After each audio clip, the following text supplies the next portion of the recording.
أعوذ بالله من الشيطان الرجيم.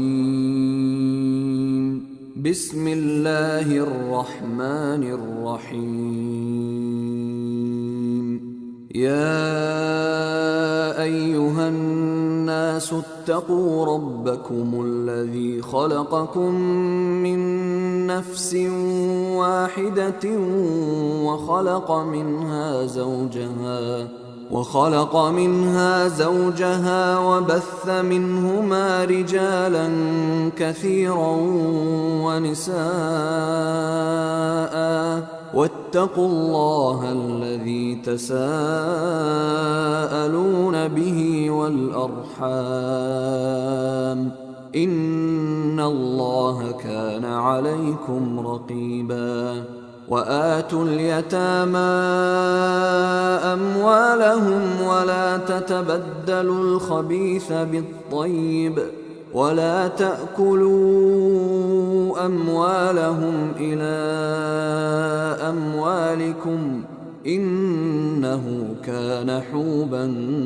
كبيرا. وإن خفتم ألا تقسطوا في اليتامى فانكحوا ما طاب لكم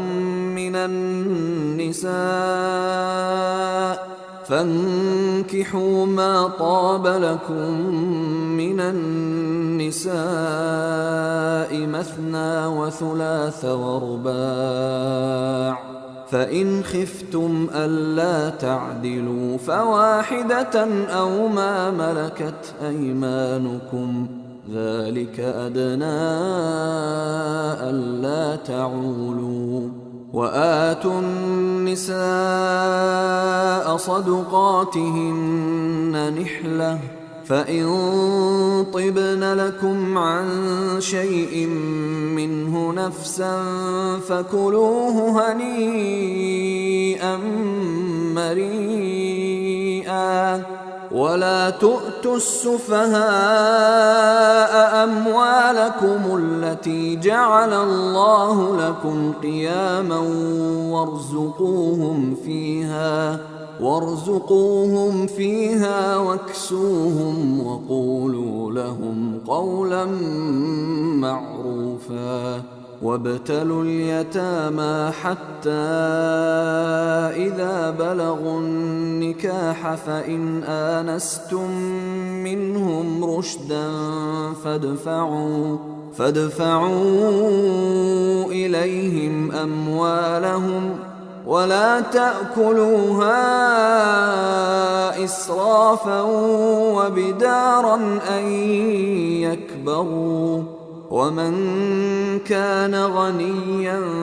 فليستعفف، ومن كان فقيرا فليأكل بالمعروف. فإذا دفعتم إليهم أموالهم فأشهدوا عليهم، وكفى بالله حسيبا. للرجال نصيب مما ترك الوالدان والأقربون، وللنساء نصيب مما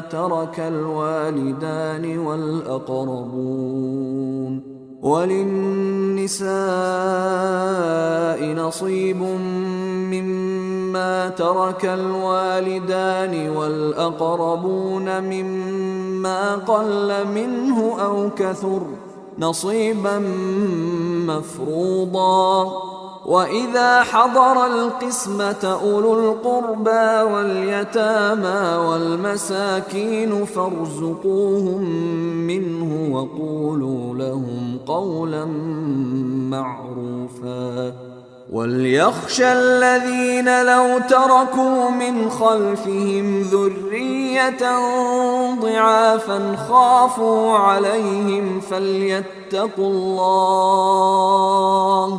فليتقوا الله وليقولوا قولا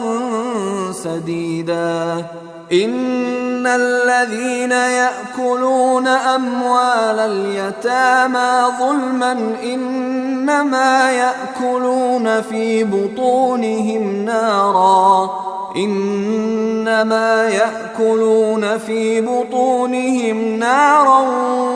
وسيصلون سعيرا. يوصيكم الله في أولادكم للذكر مثل حظ الأنثيين، فإن كن نساء فوق 2 فلهن ثلثا ما ترك، وإن كانت واحدة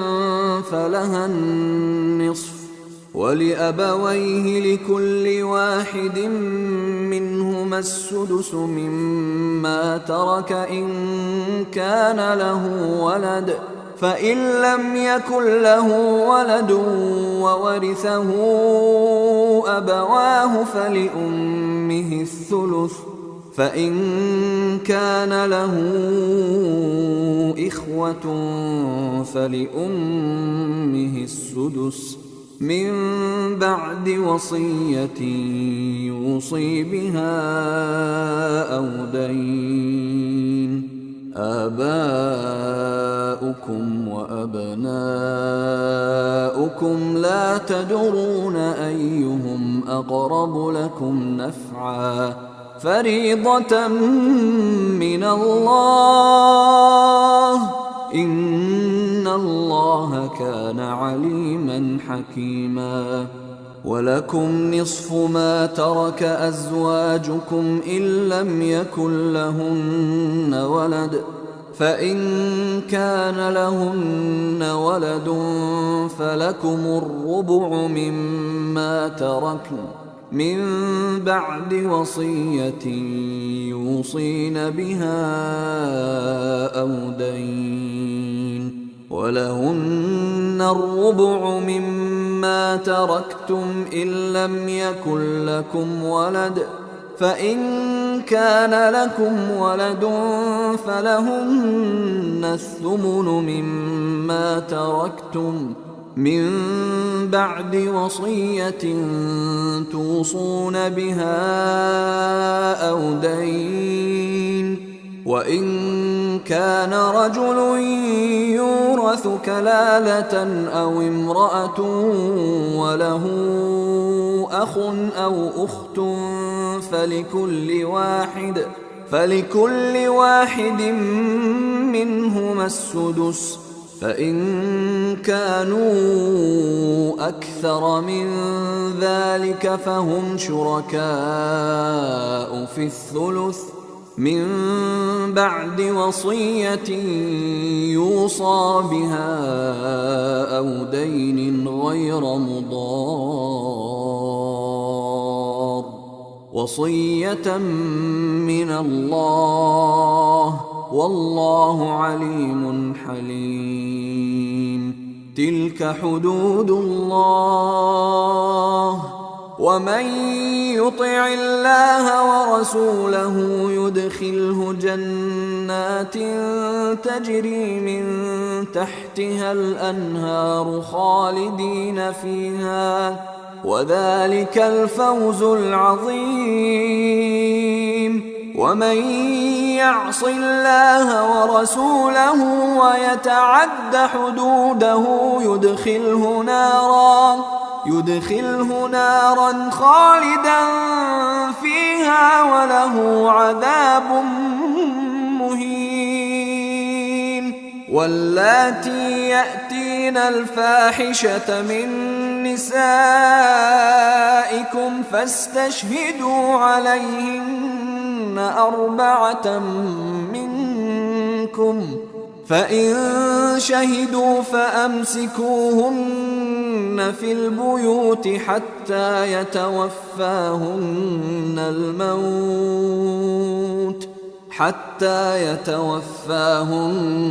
الموت أو يجعل الله لهن سبيلا. واللذان يأتيانها منكم فآذوهما، فإن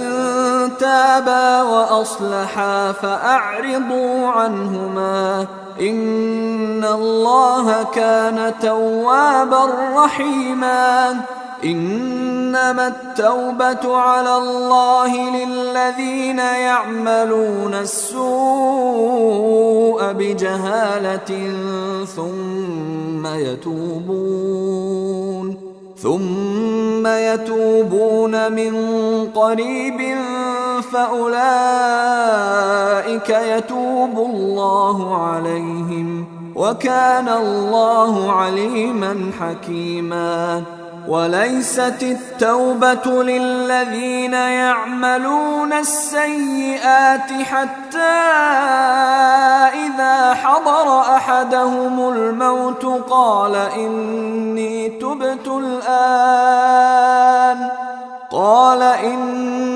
تبت الآن ولا الذين يموتون وهم كفار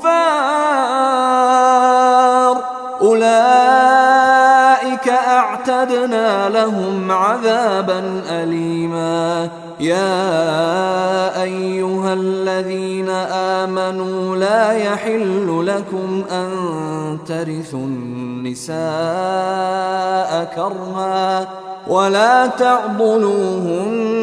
لتذهبوا ببعض ما آتيتموهن إلا أن يأتين بفاحشة مبينة وعاشروهن بالمعروف فإن كرهتموهن فعسى أن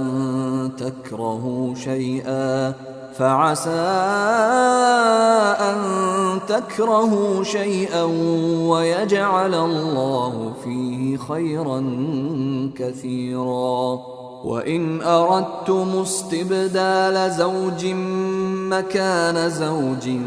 وآتيتم إحداهن قنطارا فلا تأخذوا منه شيئا أتأخذونه بهتانا وإثما مبينا. وكيف تأخذونه وقد أفضى بعضكم إلى بعض وأخذن منكم ميثاقا غليظا. ولا تنكحوا ما نكح آباؤكم من النساء إلا ما قد سلف إنه كان فاحشة ومقتا وساء سبيلا. حرمت عليكم أمهاتكم وبناتكم وأخواتكم وعماتكم وخالاتكم وبنات الأخ وبنات الأخت وأمهاتكم اللاتي أرضعنكم وأخواتكم من الرضاعة وأمهات نسائكم وربائبكم اللاتي في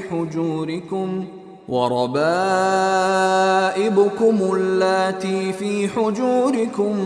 من نسائكم اللاتي دخلتم بهن فإن لم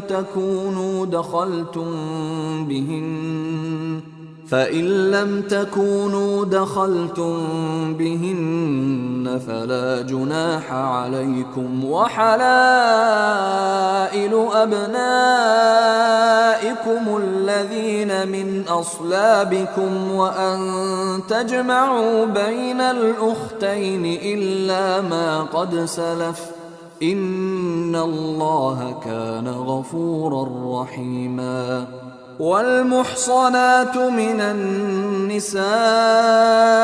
إلا ما ملكت أيمانكم كتاب الله عليكم وأحل لكم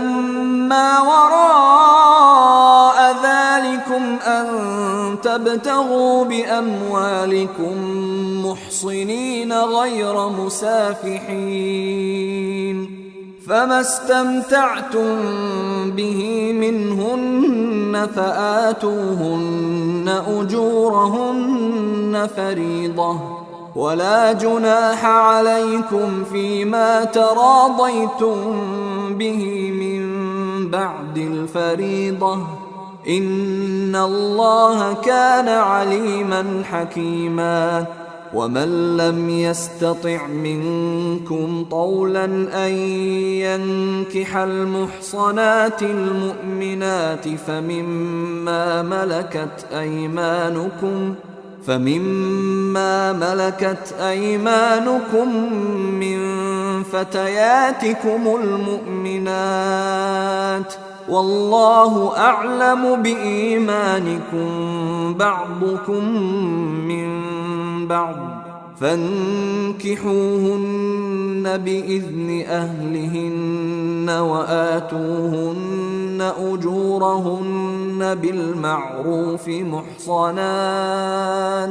محصنات غير مسافحات ولا متخذات أخدان فإذا أحصن فإن أتين بفاحشة فعليهن نصف ما على المحصنات من العذاب ذلك لمن خشي العنة منكم وأن تصبروا خير لكم والله غفور رحيم يريد الله ليبين لكم ويهديكم سنن الذين من قبلكم ويتوب عليكم والله عليم حكيم والله يريد أن يتوب عليكم ويريد الذين يتبعون الشهوات أن تميلوا ميلا عظيما يريد الله أن يخفف عنكم وخلق الإنسان ضعيفا يا أيها الذين آمنوا لا تأكلوا أموالكم بينكم بالباطل إلا أن تكون تجارة عن تراض منكم ولا تقتلوا أنفسكم إن الله كان بكم رحيما ومن يفعل ذلك عدوانا وظلما فسوف نصليه نارا وكان ذلك على الله يسيرا إن تجتنبوا كبائر ما تنهون عنه نكفر عنكم سيئاتكم وندخلكم مدخلا كريما ولا تتمنوا ما فضل الله به بعضكم على بعض للرجال نصيب مما اكتسبوا وللنساء نصيب مما اكتسبن واسألوا الله من فضله إن الله كان بكل شيء عليما ولكل جعلنا موالي مما ترك الوالدان والأقربون والذين عقدت أيمانكم فآتوهم نصيبهم إن الله كان على كل شيء شهيدا الرجال قوامون على النساء بما فضل الله بعضهم على بعض وبما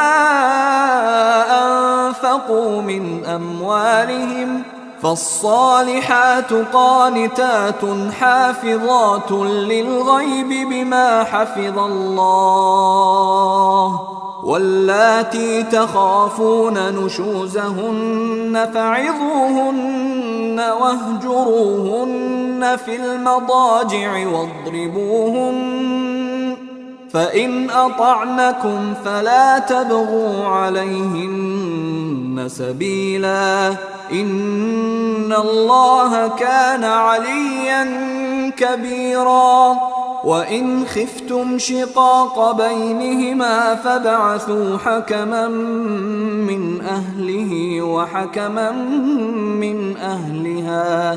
فابعثوا حكما من أهله وحكما من أهلها إن يريدا إصلاحا يوفق الله بينهما إن الله كان عليما خبيرا واعبدوا الله ولا تشركوا به شيئا وبالوالدين إحسانا وبذي القربى واليتامى والمساكين والجار ذي القربى والجار الجنب والصاحب بالجنب وابن السبيل وما ملكت أيمانكم إن الله لا يحب من كان مختالا فخورا الذين يبخلون ويأمرون الناس بالبخل ويكتمون ما آتاهم الله من فضله وأعتدنا للكافرين عذابا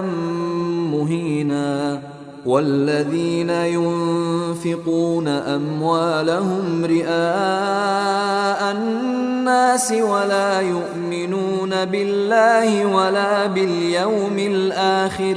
ومن يكن الشيطان له قرينا فساء قرينا وماذا عليهم لو آمنوا بالله واليوم الآخر وأنفقوا مما رزقهم الله وكان الله بهم عليما إن الله لا يظلم مثقال ذرة وإن تك حسنة يضاعفها ويؤت من لدنه أجرا عظيما فكيف إذا جئنا من كل أمة بشهيد وجئنا بك على هؤلاء شهيدا يومئذ يود الذين كفروا وعصوا الرسول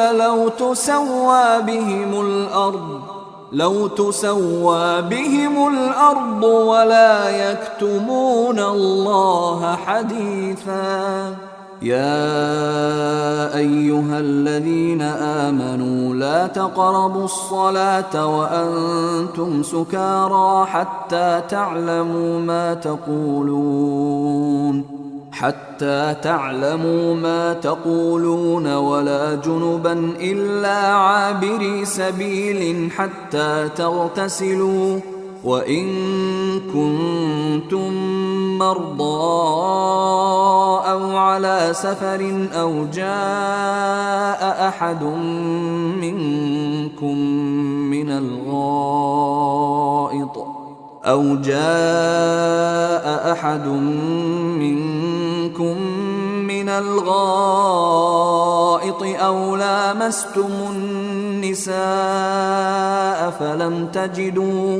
أو لامستم النساء فلم تجدوا ماء فتيمموا صعيدا طيبا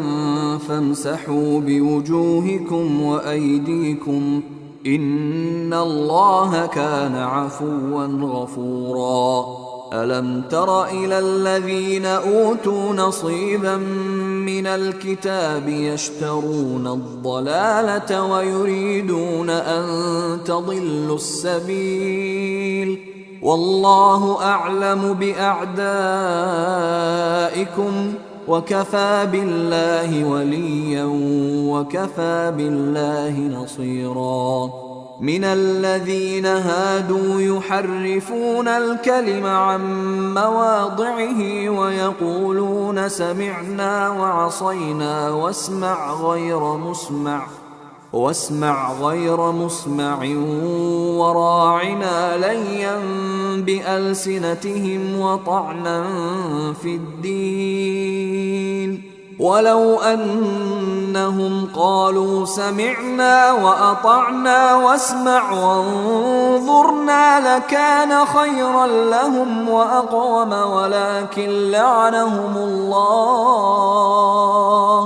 ولكن لعنهم الله بكفرهم فلا يؤمنون إلا قليلا. يا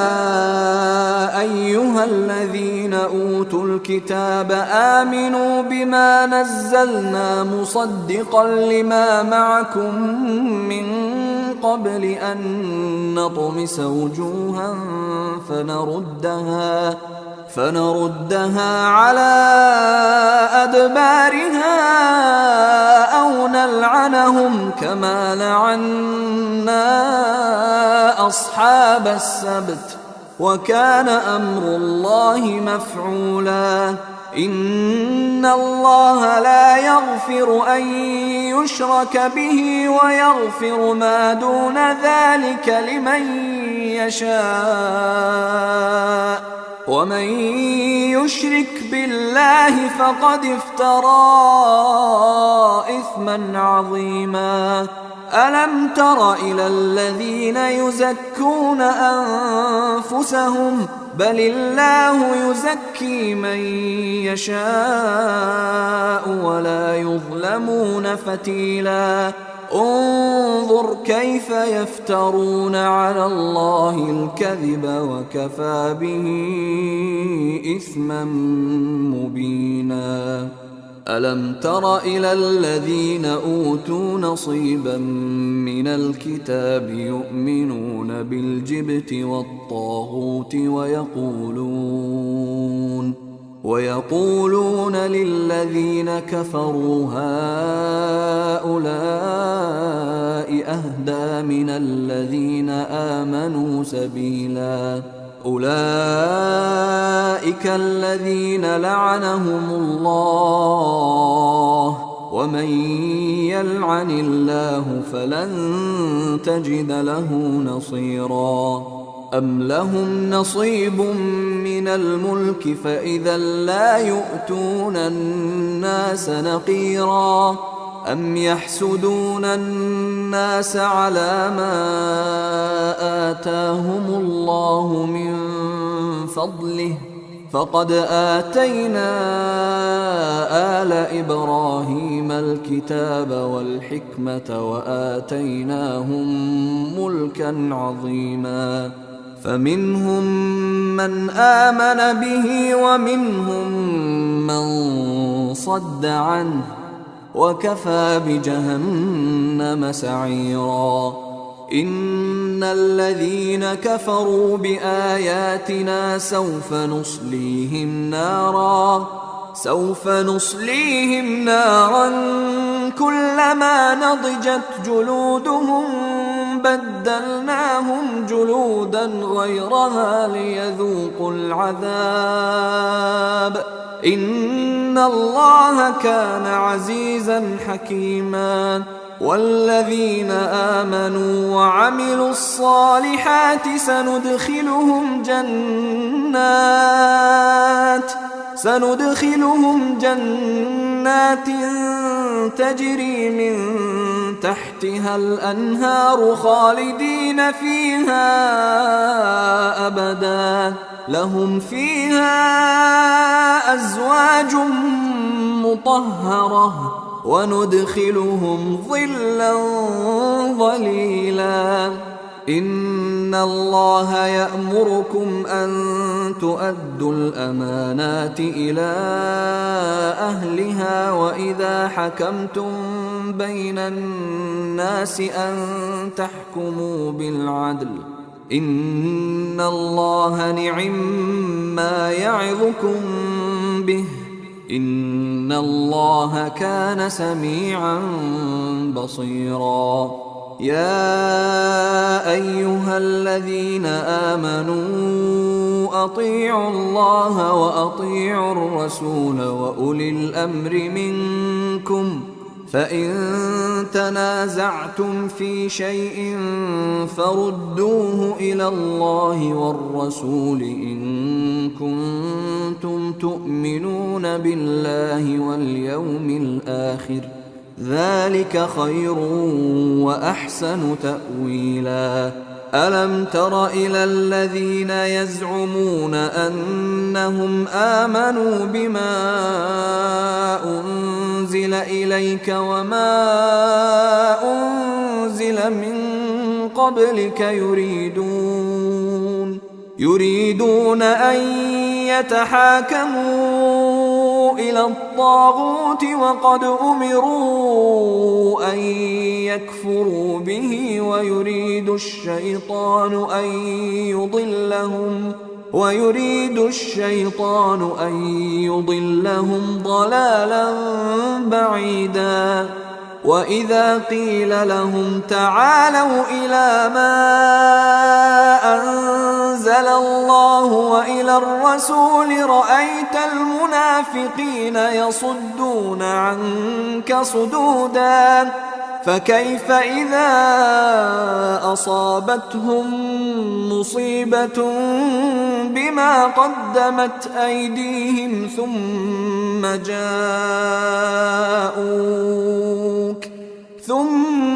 جاءوك يحلفون بالله إن أردنا إلا إحسانا وتوفيقا أولئك الذين يعلم الله ما في قلوبهم فأعرض عنهم وقل لهم في أنفسهم قولا بليغا وما أرسلنا من رسول إلا ليطاع بإذن الله ولو أنهم إذ ظلموا أنفسهم جاءوك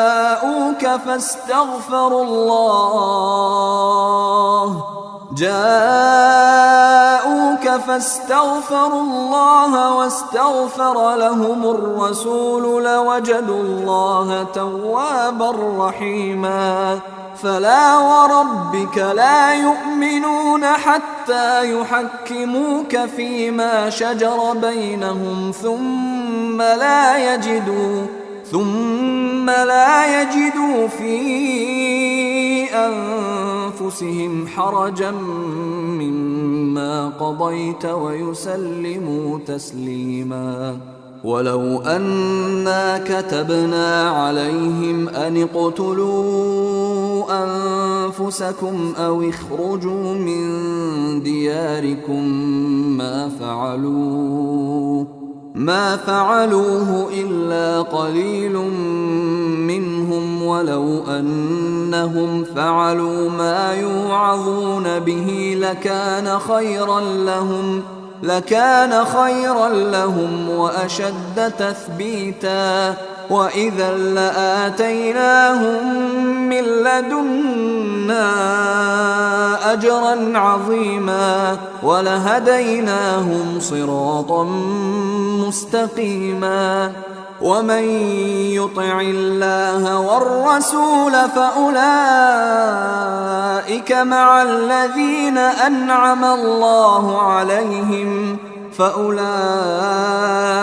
مع الذين أنعم الله عليهم من النبيين والصديقين والشهداء والصالحين وحسن أولئك رفيقا ذلك الفضل من الله وكفى بالله عليما يا أيها أيها الذين آمنوا خذوا حذركم فانفروا ثبات أو انفروا جميعا وإن منكم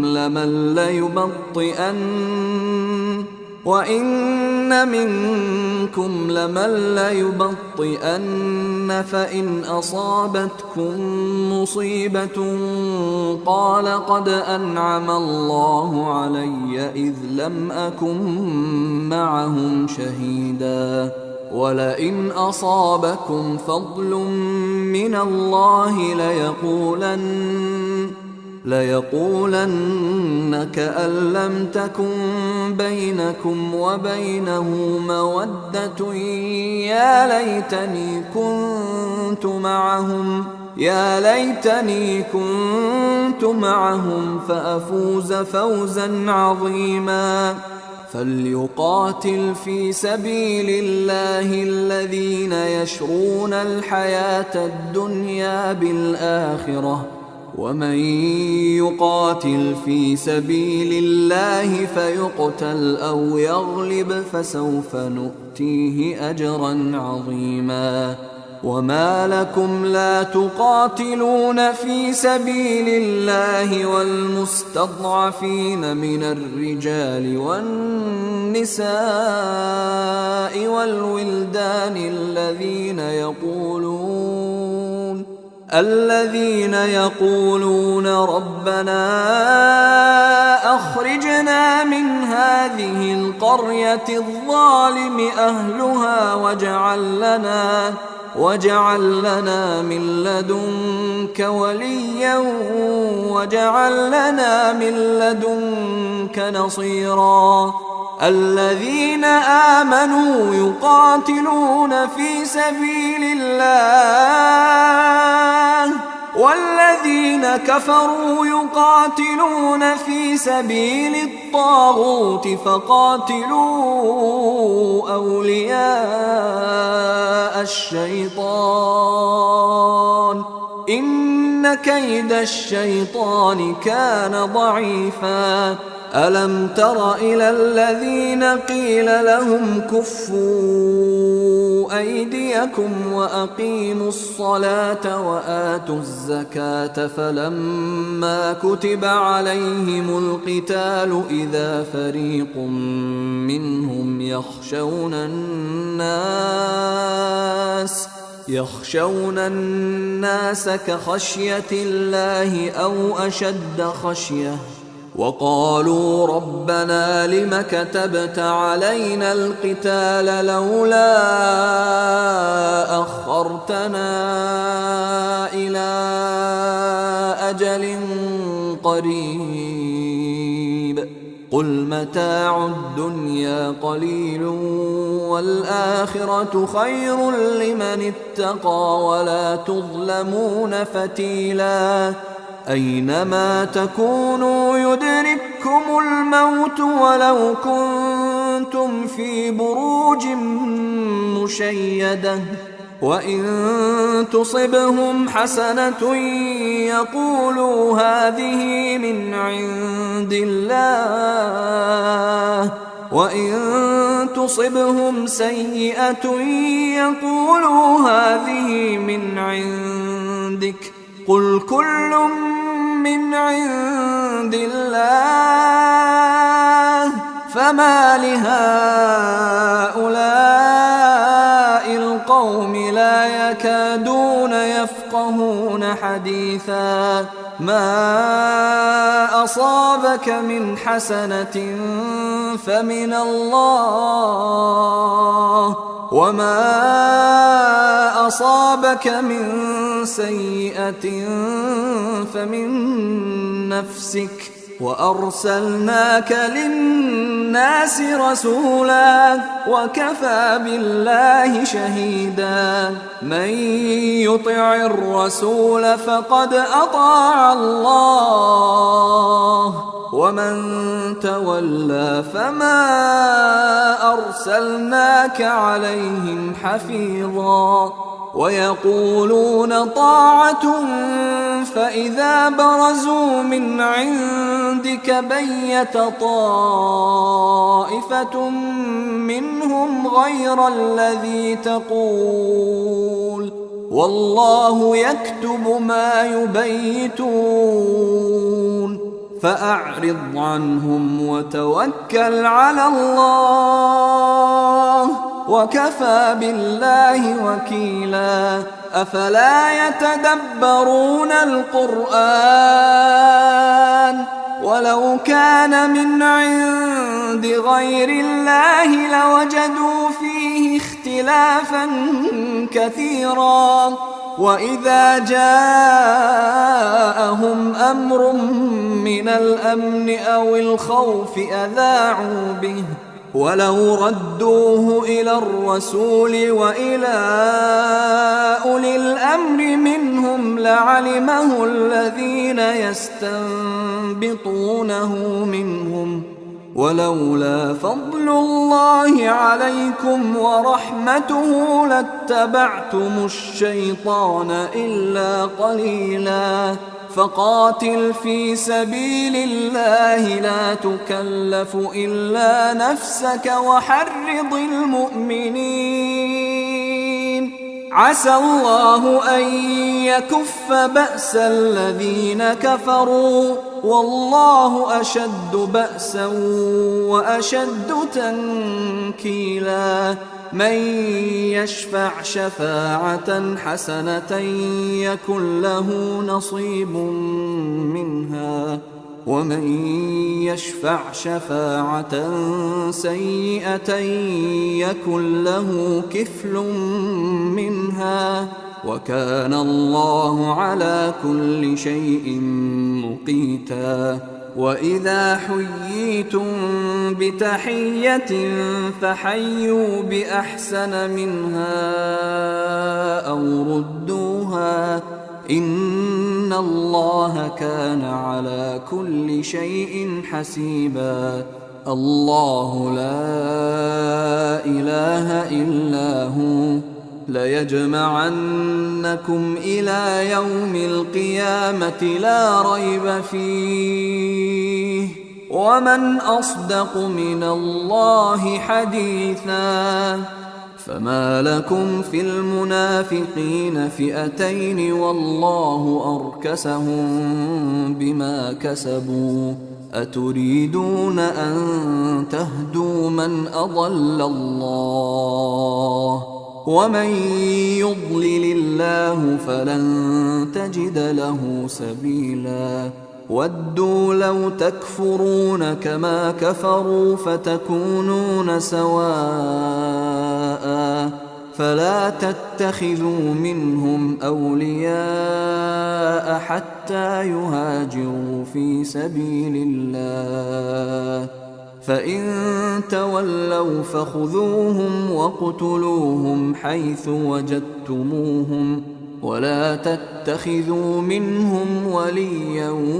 ولا نصيرا إلا الذين يصلون إلى قوم بينكم وبينهم ميثاق أو جاءوكم حصرت صدورهم أن يقاتلوكم أو يقاتلوا قومهم ولو شاء الله لسلطهم عليكم فلقاتلوكم فإن اعتزلوكم فلم يقاتلوكم وألقوا إليكم السلم فما جعل الله لكم عليهم سبيلا ستجدون آخرين يريدون أن يأمنوكم ويأمنوا قومهم كلما ردوا إلى الفتنة أركسوا فيها فإن لم يعتزلوكم ويلقوا إليكم السلم ويكفوا أيديهم فخذوهم واقتلوهم حيث ثقفتموهم وأولئكم جعلنا لكم عليهم سلطانا مبينا وما كان لمؤمن أن يقتل مؤمنا إلا خطأ، ومن قتل مؤمنا خطأ فتحرير رقبة مؤمنة ودية مسلمة إلى أهله إلا أن يصدقوا، فإن كان من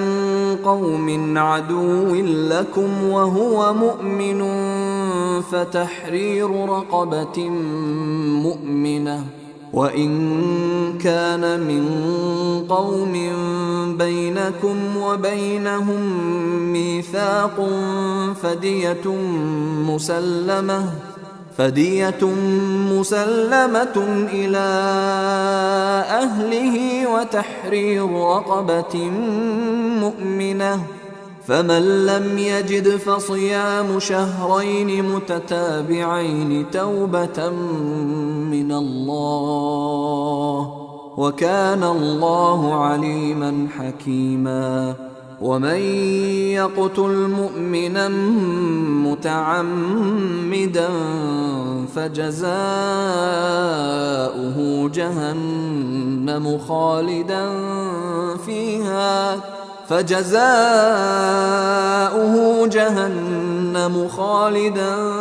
فيها وغضب الله عليه ولعنه وأعد له عذابا عظيما. يا أيها الذين آمنوا إذا ضربتم في سبيل الله فتبينوا ولا تقولوا لمن ألقى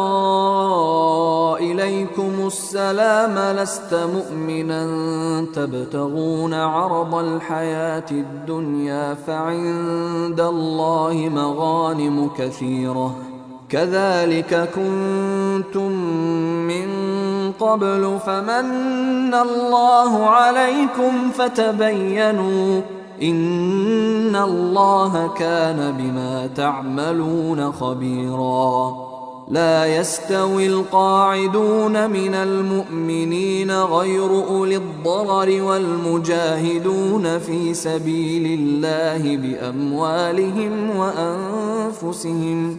فضل الله المجاهدين بأموالهم وأنفسهم على القاعدين درجة، وكلا وعد الله الحسنى، وفضل الله المجاهدين على القاعدين أجرا عظيما، درجات منه ومغفرة ورحمة، وكان الله غفورا رحيما. إن الذين توفاهم الملائكة ظالمي أنفسهم قالوا فيم كنتم قالوا كنا مستضعفين في الأرض قالوا ألم تكن أرض الله واسعة فتهاجروا فيها فأولئك مأواهم جهنم وساءت مصيرا إلا المستضعفين من الرجال والنساء والولدان لا يستطيعون حيلة ولا يهتدون سبيلا فأولئك عسى الله أن يعفو عنهم وكان الله عفوا غفورا. ومن يهاجر في سبيل الله يجد في الأرض مراغما كثيرا وسعة، ومن يخرج من بيته مهاجرا إلى الله ورسوله ثم يدركه الموت فقد وقع أجره على الله، وكان الله غفورا رحيما. وإذا ضربتم في الأرض فليس عليكم جناح أن تقصروا من الصلاة إن خفتم أن يفتنكم الذين كفروا إن الكافرين كانوا لكم عدوا مبينا. وإذا كنت فيهم فأقمت لهم الصلاة فلتقم طائفة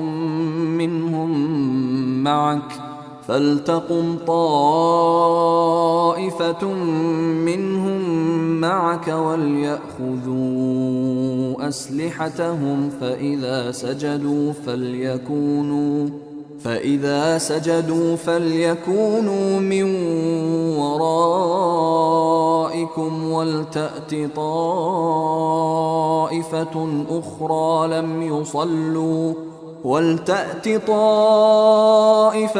أخرى لم يصلوا فليصلوا معك وليأخذوا حذرهم وأسلحتهم. وَدَّ الَّذِينَ كَفَرُوا لَوْ تَغْفُلُونَ عَنْ أَسْلِحَتِكُمْ وَأَمْتِعَتِكُمْ فَيَمِيلُونَ عَلَيْكُمْ مَيْلَةً وَاحِدَةً. وَلَا جُنَاحَ عَلَيْكُمْ إِن كَانَ بِكُمْ أَذًى مِّن مَّطَرٍ أَوْ كُنتُم مَّرْضَىٰ أَن تَضَعُوا أَسْلِحَتَكُمْ وَخُذُوا حِذْرَكُمْ إِنَّ اللَّهَ أَعَدَّ لِلْكَافِرِينَ عَذَابًا مُّهِينًا. فإذا قضيتم الصلاة فاذكروا الله قياما وقعودا وعلى جنوبكم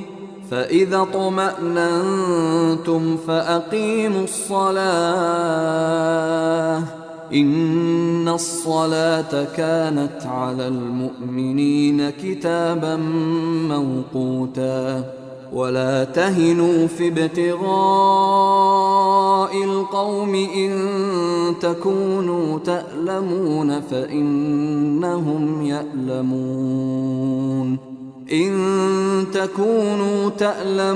فإنهم يألمون كما تألمون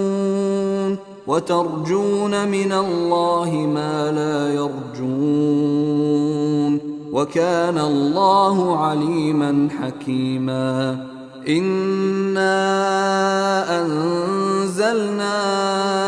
إليك الكتاب بالحق لتحكم بين الناس بما أراك الله ولا تكن للخائنين خصيما واستغفر الله إن الله كان غفورا رحيما. ولا تجادل عن الذين يختانون أنفسهم إن الله لا يحب من كان خوانا أثيما. يستخفون من الناس ولا يستخفون من الله وهو معهم إذ يبيتون ما لا يرضى من القول وكان الله بما يعملون محيطا. ها أنتم هؤلاء جادلتم عنهم في الحياة الدنيا فمن يجادل الله عنهم يوم القيامة أم من يكون عليهم وكيلا. ومن يعمل سوءا أو يظلم نفسه ثم يستغفر الله يجد الله غفورا رحيما. ومن يكسب إثما فإنما يكسبه على نفسه وكان الله عليما حكيما. ومن يكسب خطيئة أو إثما ثم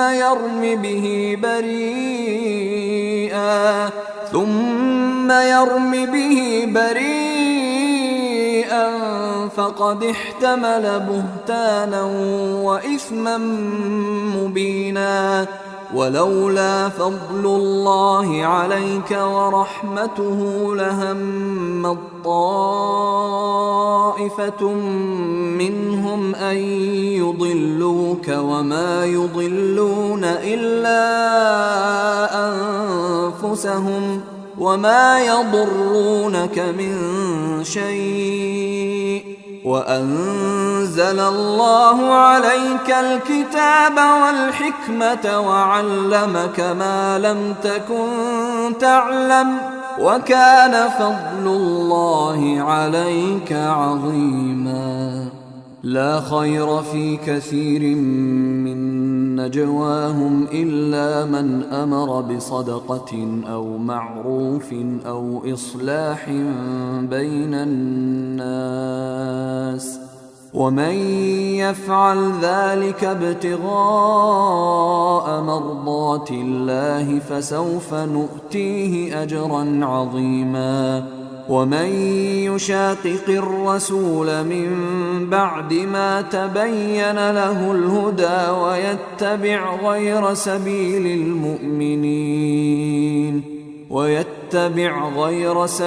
المؤمنين نوله ما تولى ونصله جهنم وساءت مصيرا. إن الله لا يغفر أن يشرك به ويغفر ما دون ذلك لمن يشاء ومن يشرك بالله فقد ضل ضلالا بعيدا. إن يدعون من دونه إلا إناثا وإن يدعون إلا شيطانا مريدا لعنه الله وقال لأتخذن من عبادك نصيبا مفروضا ولأضلنهم ولأمنينهم ولآمرنهم فليبتكن آذان الأنعام ولآمرنهم فليغيرن خلق الله ومن يتخذ الشيطان وليا من دون الله فقد خسر خسرانا مبينا. يعدهم ويمنيهم وما يعدهم الشيطان إلا غرورا. أولئك مأواهم جهنم ولا يجدون عنها محيصا. والذين آمنوا وعملوا الصالحات سندخلهم جنات تجري من تحتها الأنهار خالدين فيها أبدا وعد الله حقا ومن أصدق من الله قيلا. ليس بأمانيكم ولا أماني أهل الكتاب من يعمل سوءا يجز به ولا يجد له من دون الله وليا ولا نصيرا. ومن يعمل من الصالحات من ذكر أو أنثى وهو مؤمن فأولئك يدخلون الجنة ولا يظلمون نقيرا. ومن أحسن دينا ممن ممن أسلم وجهه لله وهو محسن واتبع ملة إبراهيم حنيفا واتخذ الله إبراهيم خليلا ولله ما في السماوات وما في الأرض وكان الله بكل شيء محيطا ويستفتونك في النساء قل الله يفتيكم فيهن وما يتلى عليكم في الكتاب في يتامى النساء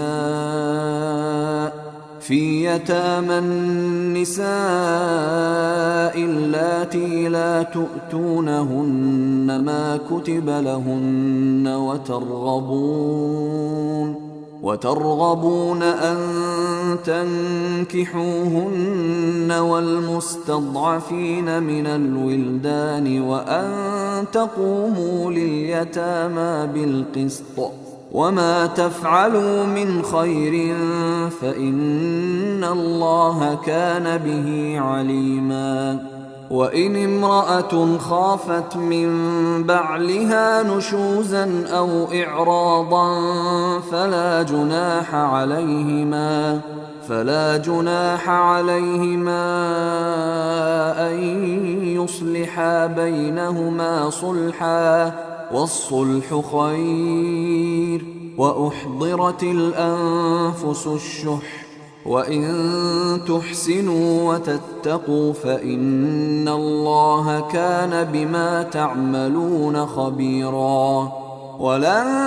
تستطيعوا أن تعدلوا بين النساء ولو حرصتم فلا تميلوا كل الميل فتذروها كالمعلقة وإن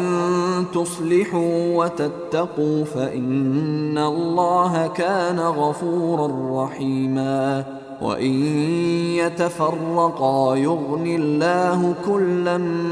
من سعته وكان الله واسعا حكيما ولله ما في السماوات وما في الأرض ولقد وصينا الذين أوتوا الكتاب من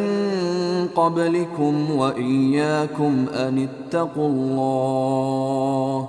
وإن تكفروا فإن لله ما في السماوات وما في الأرض وكان الله غنيا حميدا ولله ما في السماوات وما في الأرض وكفى بالله وكيلا إن يشأ يذهبكم أيها الناس ويأت بآخرين وكان الله على ذلك قديرا من كان يريد ثواب الدنيا فعند الله ثواب الدنيا والآخرة وكان الله سميعا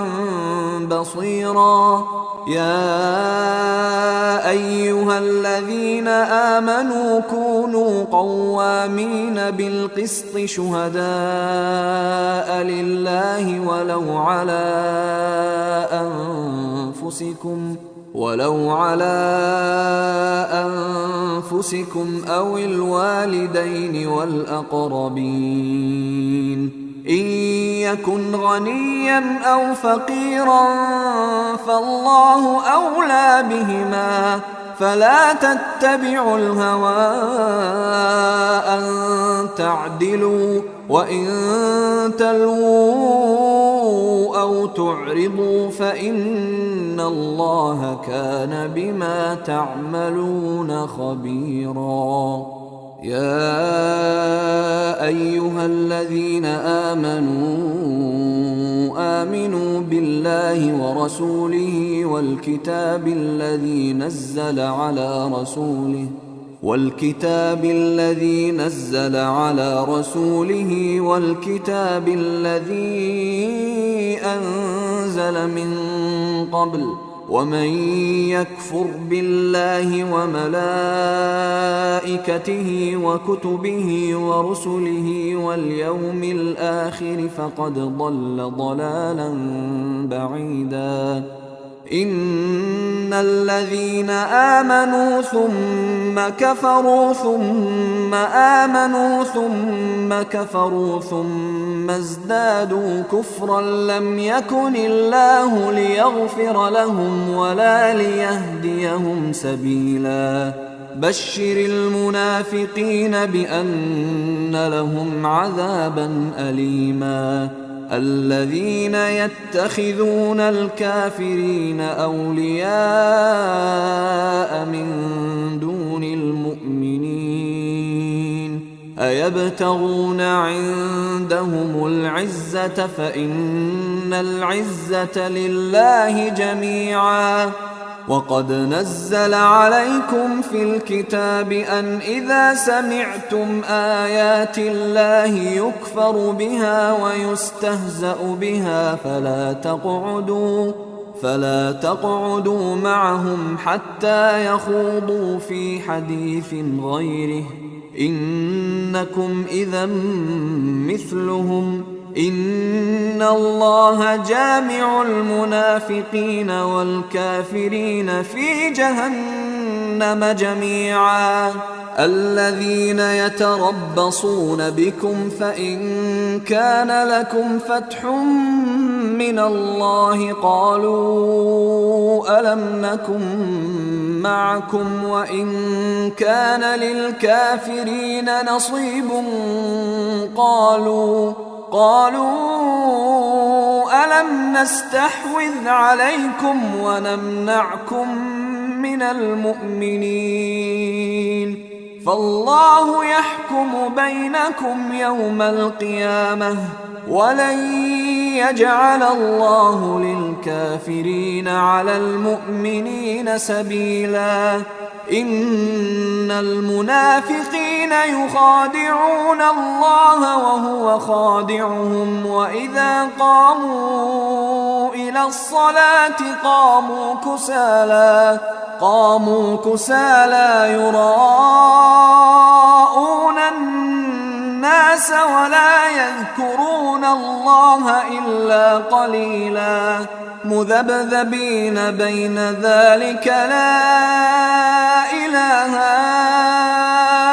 هؤلاء ولا إله هؤلاء ومن يضلل الله فلن تجد له سبيلا. يا أيها الذين آمنوا لا تتخذوا الكافرين أولياء من دون المؤمنين أتريدون أن تجعلوا لله عليكم سلطانا مبينا. إن المنافقين في الدرك الأسفل من النار ولن تجد لهم نصيرا إلا الذين تابوا وأصلحوا واعتصموا بالله وأخلصوا دينهم لله فأولئك مع المؤمنين وسوف يؤتي الله المؤمنين أجرا عظيما. ما يفعل الله بعذابكم إن شكرتم وآمنتم وكان الله شاكرا عليما. لا يحب الله الجهر بالسوء من القول إلا من ظلم وكان الله سميعا عليما. إن تبدوا خيرا أو تخفوه أو تعفوا عن سوء فإن الله كان عفوا قديرا. إن الذين يكفرون بالله ورسله ويريدون أن يفرقوا بين الله ورسله ويقولون نؤمن ببعض ونكفر ببعض ويريدون أن يتخذوا بين ذلك سبيلا أولئك هم الكافرون حقا وأعتدنا للكافرين عذابا مهينا والذين آمنوا بالله ورسله ولم يفرقوا بين أحد منهم أولئك سوف يؤتيهم أجورهم وكان الله غفورا رحيما يسألك أهل الكتاب أن تنزل عليهم كتابا من السماء فقد سألوا موسى أكبر من ذلك فقالوا أرنا الله جهرة فأخذتهم الصاعقة بظلمهم ثم اتخذوا العجل من بعد ما جاءتهم البينات فعفونا عن ذلك وآتينا موسى سلطانا مبينا ورفعنا فوقهم الطور بميثاقهم وقلنا لهم ادخلوا الباب سجدا وقلنا لهم لا تعدوا في السبت وأخذنا منهم ميثاقا غليظا فبما نقضهم ميثاقهم وكفرهم بآيات الله وقتلهم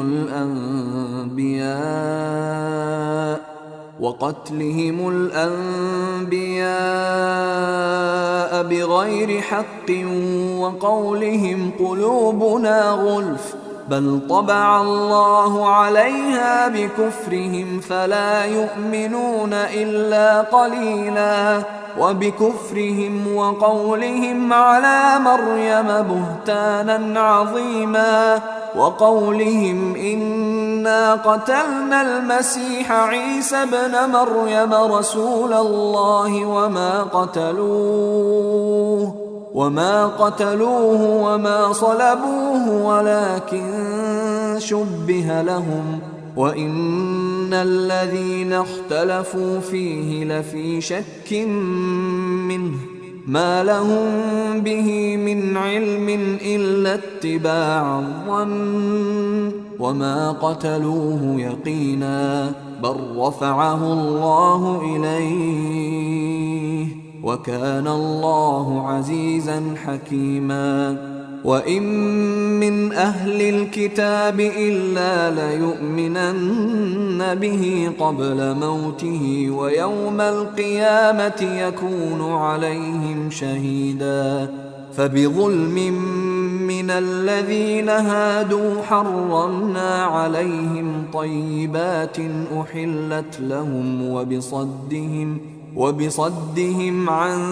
سبيل الله كثيرا وأخذهم الربا وقد نهوا عنه وأكلهم أموال الناس بالباطل وأعتدنا للكافرين منهم عذابا أليما لكن الراسخون في العلم منهم والمؤمنون يؤمنون بما أنزل إليك وما أنزل من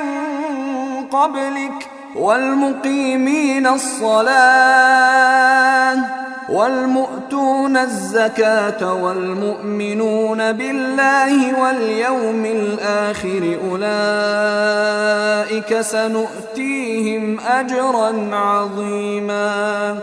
إنا أوحينا إليك كما أوحينا إلى نوح النبيين من بعده. وأوحينا إلى إبراهيم وإسماعيل وإسحاق ويعقوب والأسباط وعيسى وأيوب ويونس وهارون وسليمان وآتينا داود زبورا ورسلا قد قصصناهم عليك من قبل ورسلا لم نقصصهم عليك وكلم الله موسى تكليما رسلا مبشرين ومنذرين لئلا يكون للناس على الله حجة بعد الرسل وكان الله عزيزا حكيما. لكن الله يشهد بما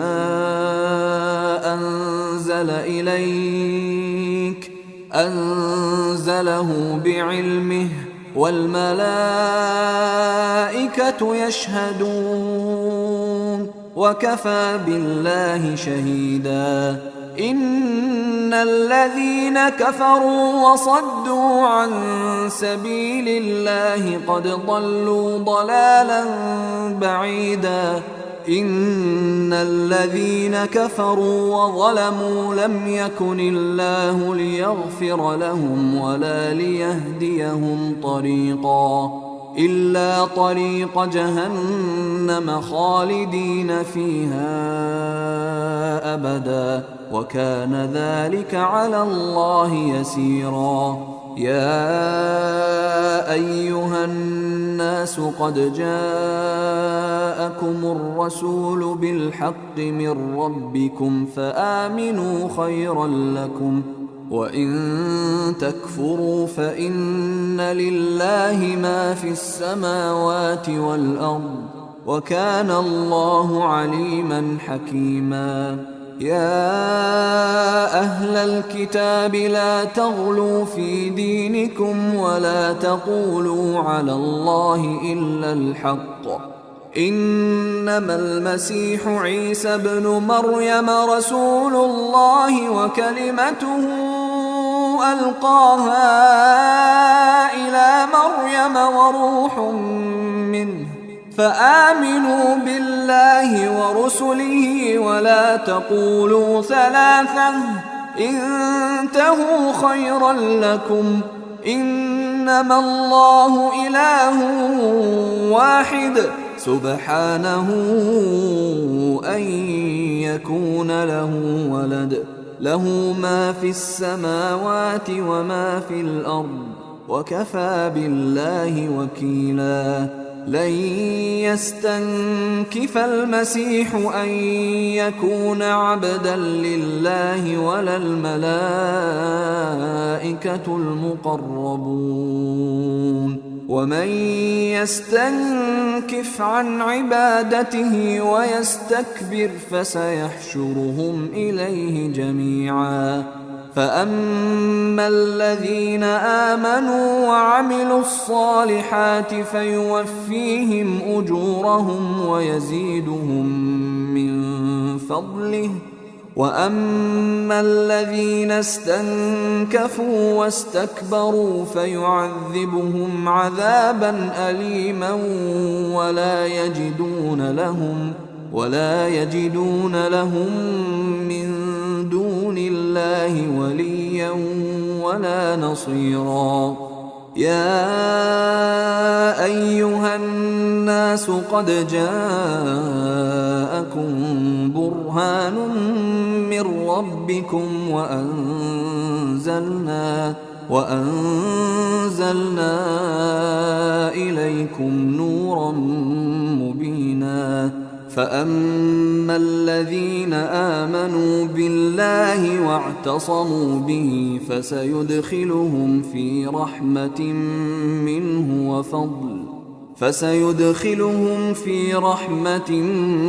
منه وفضل ويهديهم إليه صراطا مستقيما. قل الله يفتيكم في الكلالة إن امرؤ هلك ليس له ولد وله أخت فلها نصف ما ترك وهو يرثها إن لم يكن لها ولد فإن كانت اثنتين فلهما الثلثان مما ترك وإن كانوا إخوة رجالا ونساء فللذكر مثل حظ الأنثيين يبين الله لكم أن تضلوا والله بكل شيء عليم.